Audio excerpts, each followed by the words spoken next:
কতদিন ভাবে ফুল লিখেছেন কবিগুরু রবীন্দ্রনাথ ঠাকুর। কতদিন ভাবে ফুল উড়ে যাব কবে, যেথা খুশি সেথা যাব, ভারী মজা হবে। তাই ফুল একদিন মেলি দিল ডানা, প্রজাপতি হলো তারে কি করিবে মানা।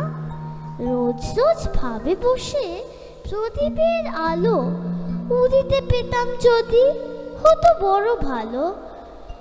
ভাবিতে ভাবিতে শেষে কবে পেল পাখা, জোনাকি হলো সে ঘরে যায় না তো রাখা। পুকুরের জল ভাবে চুপ করে থাকি, হায় হায় কি মজায় উড়ে যায় পাখি। তাই একদিন বুঝি ধোঁয়া দানা মেলে, মেঘ হয়ে আকাশেতে গেল অবহেলে। আমি ভাবি ঘোড়া হয়ে মাছ হব পার, কভু ভাবি মাছ হয়ে কাটিব সাঁতার। কভু ভাবি পাখি হয়ে উড়িব গগনে, কখনো হবে না সে কি ভাবি যাহা মনে।